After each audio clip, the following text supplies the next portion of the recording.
My name is Andreas Friedwagner. I'm a transportation planner at Veracon, a transportation planning company based in Vienna. And I'm very happy to introduce you to the topic of sustainable mobility in tourism. A topic that concerns us all. Why? Because we love traveling. We love holidays and leisure. Traveling is the most beautiful way of mobility. And when it comes to sustainable tourism, a thing that we're aiming at very much, we need sustainable access and mobility. That means we need zero emissions, healthy, environmental friendly, energy efficient and carbon neutral, comfortable, flexible from door to door. But how are we traveling actually? Our trends of traveling are very unsustainable. Tourism travel is dominated by car and plane, while the train and the bus are stagnating or even decreasing. There are additional changes in travel behavior that make it very hard for sustainable tourism mobility. People travel more often. They travel longer distances and fewer days. So this is why 75% of the global CO2 emissions that are attributable to tourism are caused by transport. When we're going down to the destination level, it's even worse. 80% of all the mobility-related CO2 emissions of A destinations can be assigned to arrival and departure by car and air travel. That's tremendous. And this is also giving us advice what is necessary for changing the situation, what is necessary for more sustainable mobility in tourism. When talking about sustainable mobility in tourism, we have to have in mind three dimensions. People need to get to a destination, they have to get around at the destination, and they have to get away again afterwards, after their holiday experience. So when talking about getting there and away, we need to take into account different sustainable travel options that allow tourists to travel from door to door, including first and last mile solutions. Never forget luggage transfer, which is dramatically important when it comes to seamless traveling. And seamless traveling means the provision of smooth, efficient, safe, secure, enjoyable travel experiences. This is what it is all about.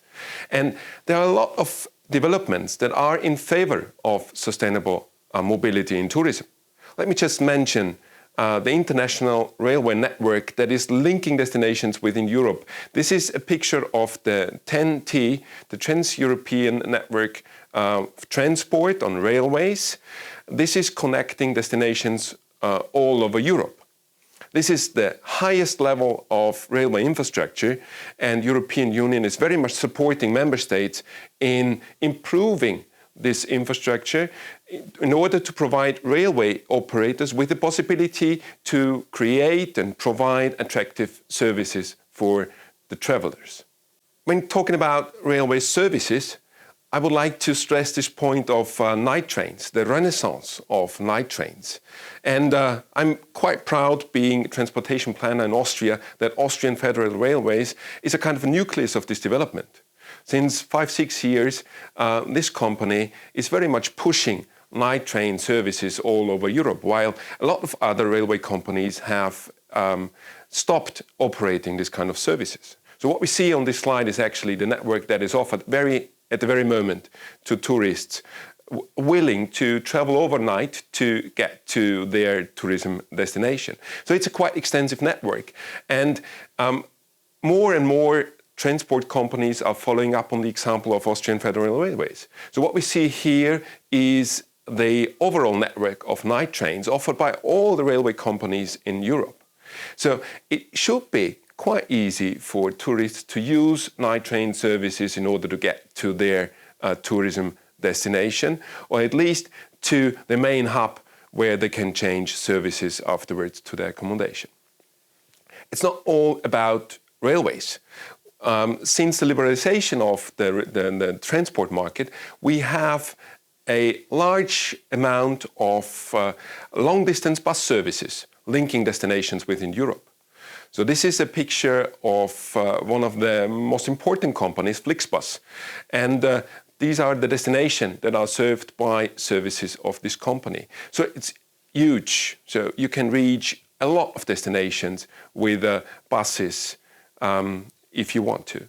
The most important part in this issue of getting there and away is the first and last mile. It's the trickiest part, actually. We manage for a lot of destinations, people get there. So to the main railway station, to the main bus station. But then they are somehow lost because we are missing the services for the first and the last mile. So this is really crucial to have that in mind, that people need to get from a railway station to their accommodation or the point of interest they are willing to visit. For first and last mile solutions, I would like to share the experience of Burgenland region with you. We were traveling the region on our trip along the Danube, and we experienced how a municipality can solve the first last mile solution, and this is what is displayed in this video.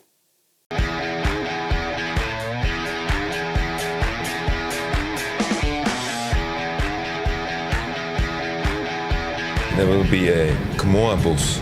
It's actually kind of a taxi, but it's called a flexible transport system. It brings you from every spot within the municipality to every other spot. Bulle hat, was soll ich sagen? Mag ich sagen, die Landschaft werden wir weit sehen. Die Tiroler sind hoch, wir sind weit.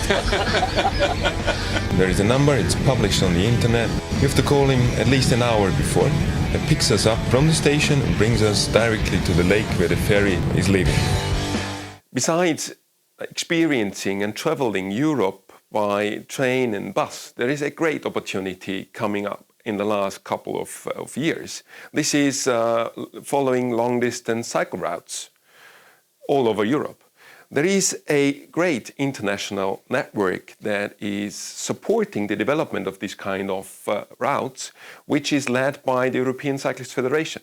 They managed to come up with cycle routes all over Europe, which they are developing together with the destinations that are linked with these networks. They are trying to provide actually similar standards so that travelers, cyclists can feel safe and have a great time cycling along those routes, following those routes.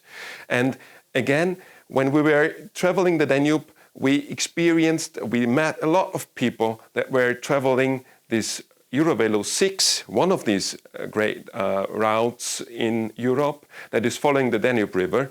And we met those people, and I would like to share what they were telling us, why it is so beneficial for them to do that, why they like going along rivers.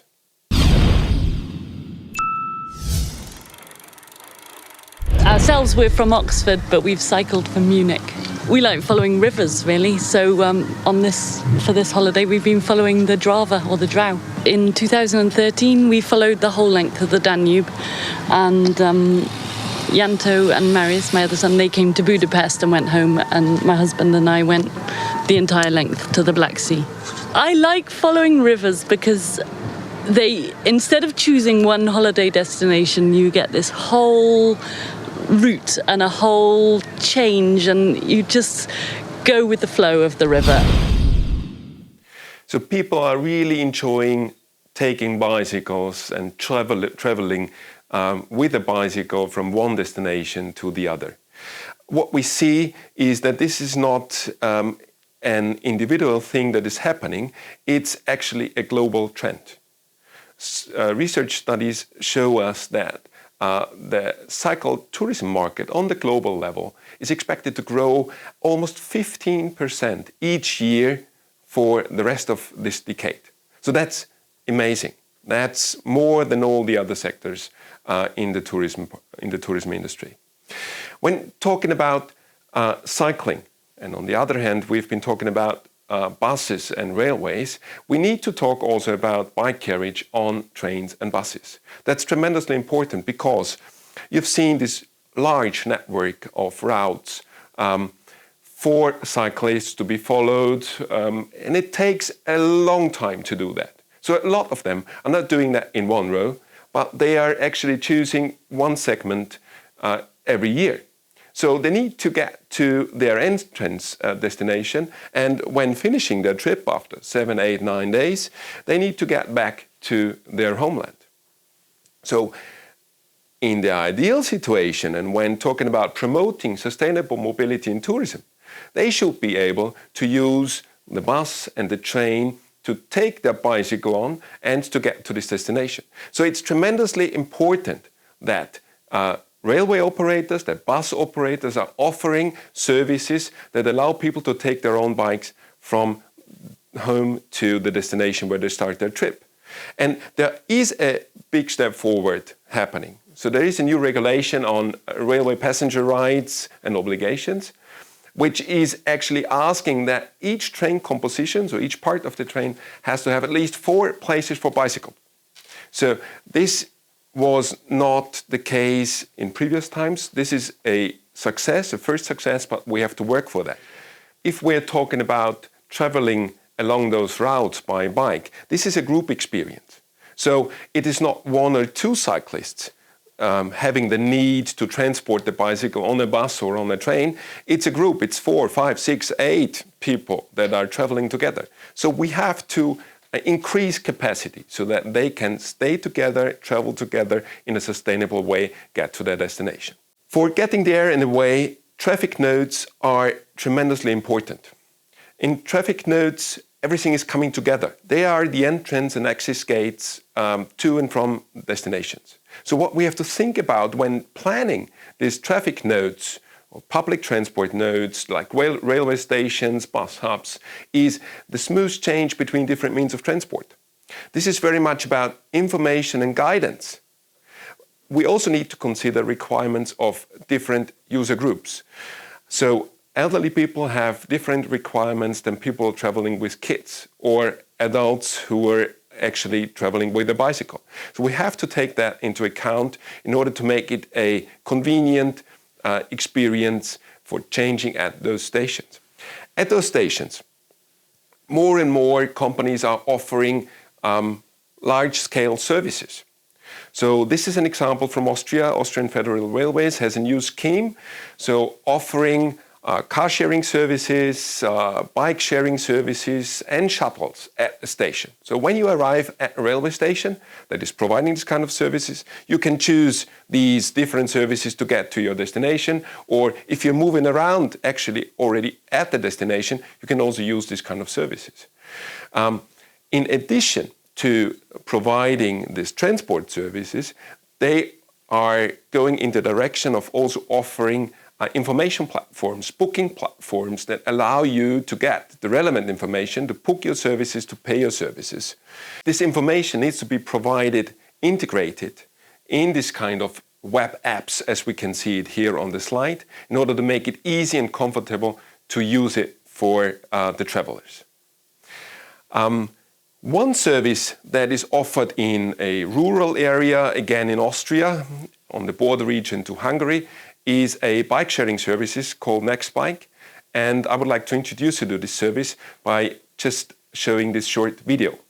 And what is offered here by the region is the Nextbike rental system. They have an app where you actually can locate where the next free bikes are placed. You tell them the number which you find here on the bicycle, and they actually provide you with the locker's code. And you just unlock it, use it, and give it back at the next station.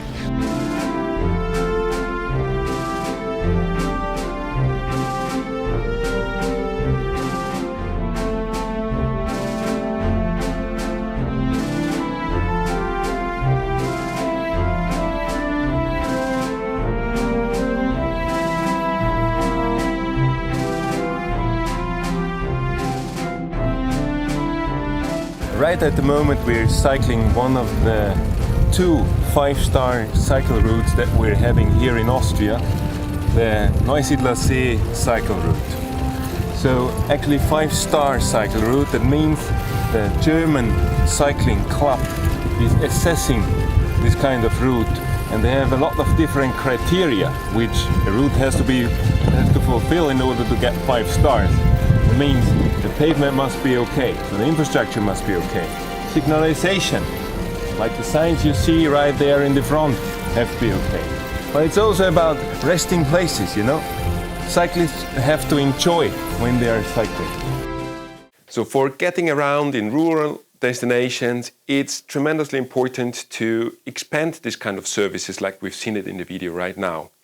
If we're talking about more urban settings, we traditionally find large and quite dense public transport networks that allow people to get around at the destination. So when they have been arriving at the destination, these networks are providing very useful services to visit different touristic attractions.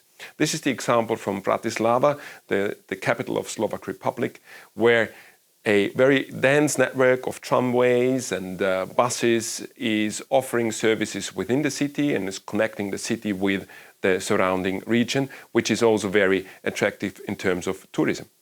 When talking about sustainable mobility at the destination, we should not forget about pedestrians.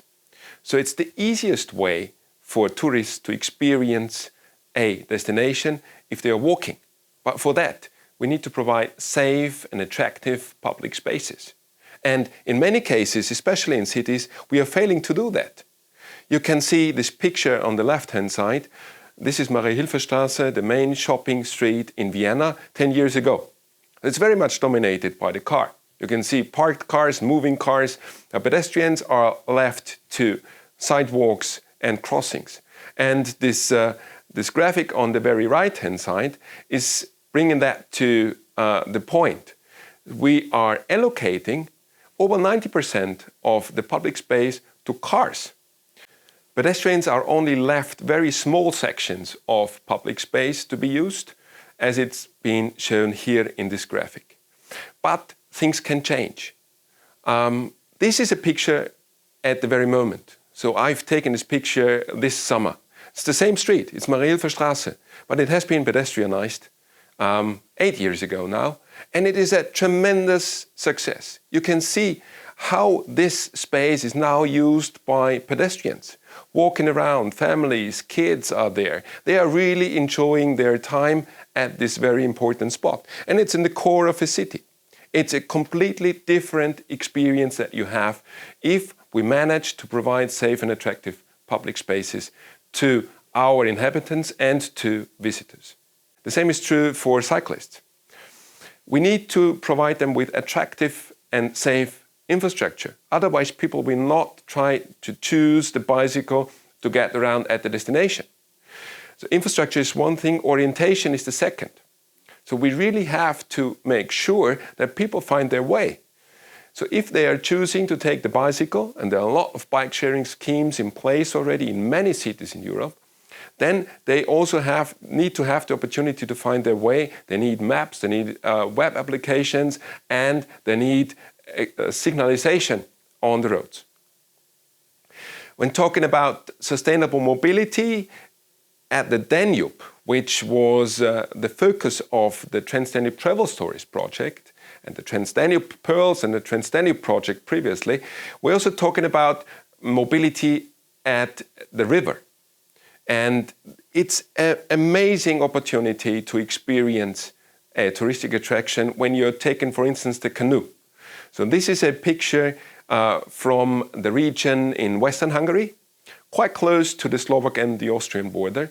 There is a labyrinth of channels of the Danube that can be explored by canoes. But when talking about canoes, there are quite some logistics in the background. So in order to make it sustainable, we have to think of how to get people there, because these are natural sensitive areas. So we have to take into account that we cannot just take cars to get there. So we need to provide services that also bring the canoes to these spots where we're starting this kind of tours. And I think very important for all these things, we need great guides. We had the opportunity to have Sultan with us, who is a canoe tour guide, and he knows what he's talking about, and it was a pleasure to experience the Danube and this great form of sustainable mobility with him. So this is all about services. But in order to convince people to use more sustainable means of transport when they are traveling, we also need to provide adequate information along the whole customer journey.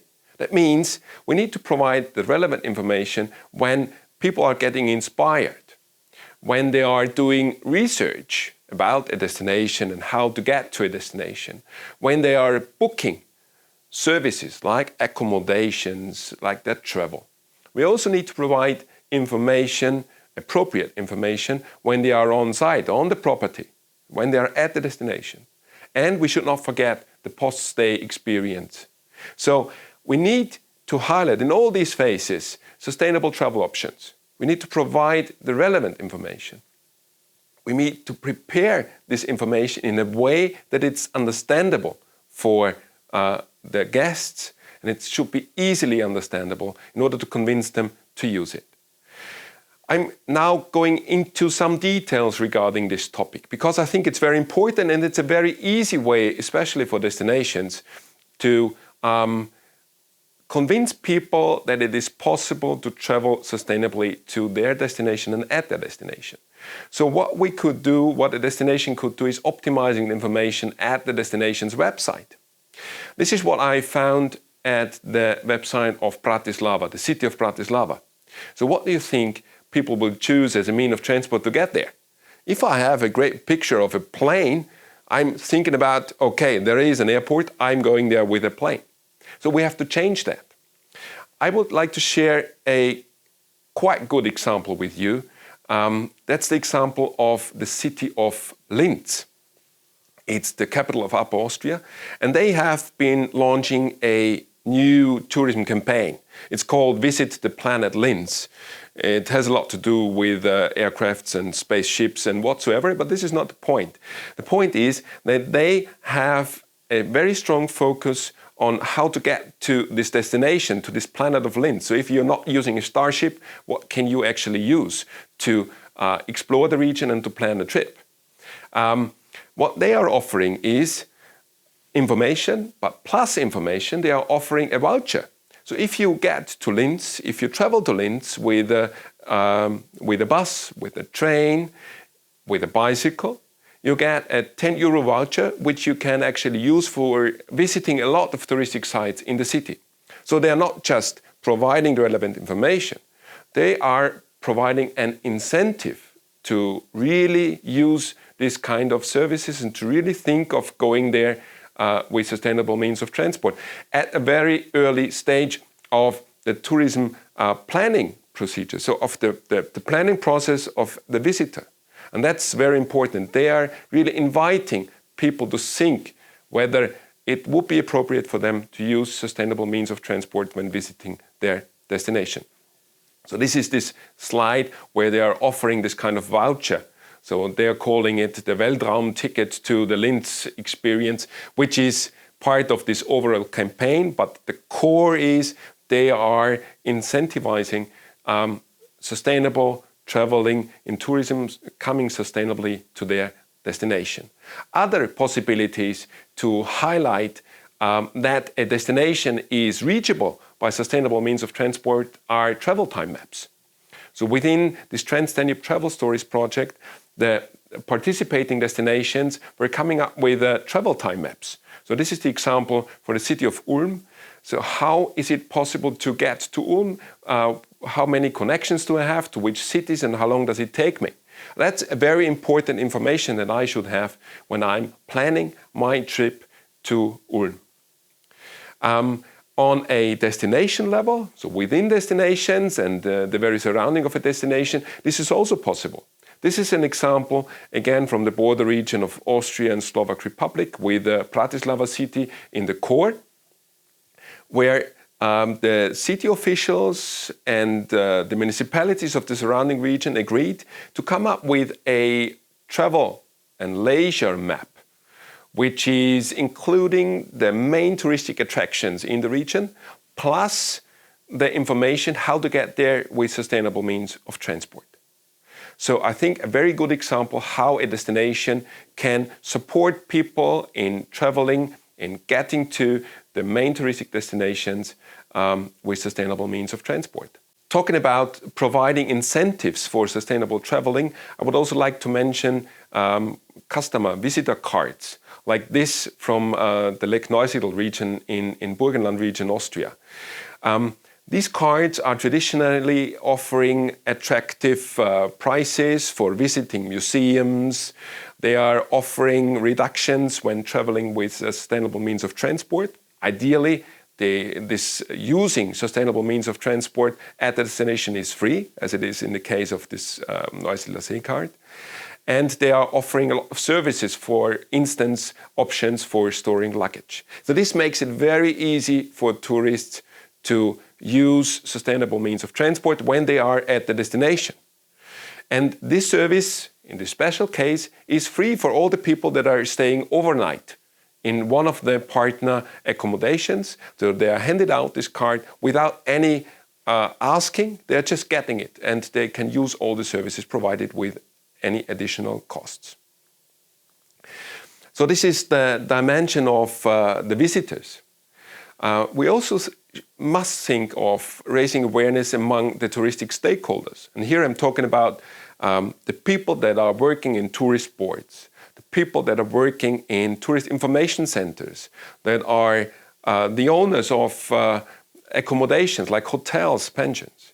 So we have to talk about them, and we need to raise the awareness among them about the possibilities to travel sustainably at their destination. Why is that so important? The experience has shown that many of them are not really experienced in using public transport services. They are not using it on an everyday basis, so they are having a hard time explaining a tourist who is willing to come with a bus and a train what are the challenges or how they can get there easily without any inconveniences. So what we need to do is we need to take them by the hand and let them experience how it is to arrive at the destination, at their spot, which they are responsible for, like the hotel, with sustainable means of transport. We organized trainings where we are inviting them. We ask them to come with luggage, so to have a real tourist experience. We are going to the railway stations. We ask them to find out what's the next train, how do I get a ticket, what's the obstacle when taking a bike on a train, what do I have to consider for the luggage, how are these ticket machines working, all these things up to the orientation at the railway station. They need to experience that in order to be able to provide relevant information to tourists that are willing to visit their destination with sustainable means of transport. We've also brought that to an international level. This is an example from a training that we did in the Transdanube Travel Stories project, where we invited tourism stakeholders from all over the Danube region to join us in Western Hungary region, and we were actually challenging them. They needed to find their way within the city of Bratislava. They needed to find a way from Western Hungary to Bratislava, take the train, buy ticket, and also experiencing the great opportunities that are offered, for instance, by using canoes and experiencing the Danube as a natural attraction for tourists. So this is the training part. A second very, very interesting part, and I think a part that can change a lot, is coaching. So this is a service that, for instance, is offered by Tyrol region, a region in the western parts of Austria, where the tourism board has contracted an expert, a mobility coach, here on the left-hand side, who's visiting hotel owners, restaurants, but also tourist boards, to provide them tailor-made information how people can get to their destination with sustainable means of transport. They are also providing templates and examples how information can be presented for people staying in the hotel willing to move around with sustainable means of transport. So they are really providing tailor-made services, information to these stakeholders in order to convince people that it is possible and it is easy in many cases to move around at the destination with the bus, the train or the bicycle. For all the things that we've been talking about in the last couple of minutes, cooperation is crucial and necessary. So sustainable mobility in tourism needs the cooperation of stakeholders from all the different levels, starting from municipalities to the regions, to the national, to the international level. Plus, we need to involve stakeholders from the transport sector, from the tourism sector, from the environment sector. So it's a very interdisciplinary approach that is covering all the different levels of administration in the countries involved. I would like to share some examples for cooperation with you. Cooperation at the national, international, national level is very much supported by the PEP. So this abbreviation is standing for Transport, Health, Environment, Pan-European Programme. This is an international platform serviced by the United Nations Economic Commission for Europe and the World Health Organization. Within the PEP, there is a partnership dealing with sustainable tourism mobility. And at the moment, the members of this partnership are elaborating a toolbox on sustainable tourism mobility, including different case studies on how the national authorities can push sustainable mobility in tourism, how national level authorities can support destinations in providing services, providing information, transportation services, and so on. A very, very interesting format of cooperation. If you're interested to join this kind of cooperations, please let me know. You'll find the contact details at the end of this video. Cooperation at destination level. I would like to share the Danube Pearls network with you. This is a network of 11 outstanding destinations from 8 Danube countries coming together with the idea to promote their destination with sustainable means of transport. So their unique selling position is that you can get there with sustainable mobility, with buses, with the trains, with the bicycles, that you can move around at the destination and you can move to the next destination or get home. Let me just share a video with you. A video where the General Secretary of the Danube Pearls Network, Petra Riffert, is describing the network to you. The Danube is one of the most promising tourist destinations in Europe. To reach the Danube and explore its diverse attractions, most of the tourists use their own car, and this entails a negative impact on the environment and the local population. The main aim of Transdanube Pearls is to build a network of destinations of so-called Danube Pearls, which allow tourists to travel in an environmentally friendly way. To reach the pearl, to travel between the pearls, and also to travel within the pearls.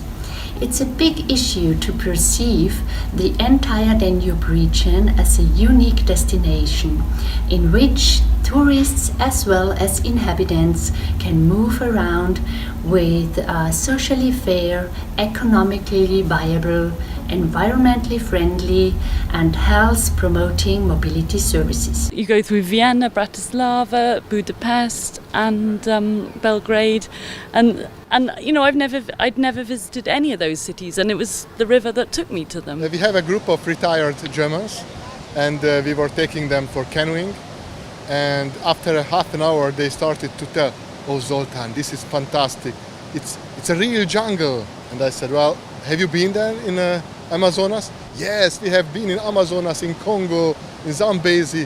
We have did a lot of pairs of the earth, but we couldn't get so close to nature than here." Another network that is really doing great work is the Alpine Pearls Network. This is a network of destinations from the Alpine region, cooperating for more than 10 years already. And they are also trying to offer specific services to visitors that are willing to leave their car keys or leave their car at home or leave their car key at the tourism board. So if they do so, they are offered services that allow them to move around at the destination. They can get e-cars, they can get e-bikes. They have opportunities for tourism packages, visiting attractions around this very specific destination with buses. And most of these services are offered free of cost if they are staying at a partner hotel and if they are really willing to leave their car at home or to leave their car at the destination. This cooperation needs formats, and I think a very great format for building up corporations and for coming up with new or improved products, tourism products, is tourism product clubs. There is another video dealing with tourism product clubs about systematic tourism, which was done by Danko Josic. You will find the links to this video on YouTube. But I think we should also mention that here in this presentation. So product clubs are bringing together a group of companies that are willing to cooperate. I think that's the most important thing. So a cooperation of the willing, partnerships on a destination level that are incorporating the relevant sectors. So that means for sustainable tourism mobility, you need transport operators, you need accommodations, you need information providers, people from municipalities working together with the aim to develop new products or to improve existing tourism products. So we are talking about packages, experiences that are offered to tourists visiting a specific destination. A very important and great opportunity to bring together relevant people and to push for more sustainable mobility in tourism at a specific destination. We have to ask ourselves when talking about sustainable tourism mobility, why are we doing that? Because I mentioned at the very beginning, travel patterns are actually not very favorable when it comes to sustainable mobility. So we have a dominance of the car and the plane, and this dominance is actually there for 10, 20 years. Now, there was not too much of a change. What we've seen with the current pandemic crisis is that things can change. So a survey done by European Commission, Eurobarometer survey done, came to the conclusion that 82% of people are willing to change their travel behavior. I think that's a tremendous large part of people. When it comes to transport, 36% say that they are prepared to change their transport options based on ecological impact. So there are people really willing to change their travel behavior. But we have to be very careful with that. This is a study done by a Boston Consulting Group, which is also underlining that people have a stronger interest in sustainability when it comes to decisions regarding to their holiday trips, to the way they are spending their time in the holidays. But sustainability, even if it's growing, is just a part of the decision-making process. There are other priorities that are still more important, and that's what we have to take in account. Very important is pricing. Independence, flexibility is crucial.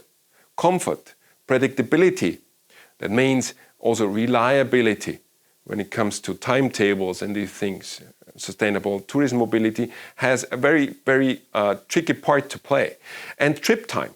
So it must be attractive to use public transport compared to a car trip. She cannot take double the time because then it's not that attractive anymore. So let me come back to this first slide that I had. We love traveling, and traveling is the most beautiful way of mobility. But besides that, we have to think of travel options that are having zero emissions, are healthy, environmental friendly, energy efficient, carbon neutral, comfortable, and flexible from door to door. These travel options need to be attractive in terms of pricing. They need to be reliable, competitive in terms of travel time. So that's crucial. Otherwise, people will not change their travel behavior. So if we manage to provide sustainable mobility services in a convenient way, travelers will take it up and they will make it part of their travel experience. like it was for the traveler in the video that I will show at the very end of my presentation. But let me first of all thank you very much for your attention and ask you to keep traveling, ideally sustainable. You get in touch with the local people. That's the main point about traveling. Not being only for yourself, sitting in a car and going away. And so it's nice to check out the bus system and the train. And you sit in the train meeting other people and you share your food, you share your drinks. That's beautiful.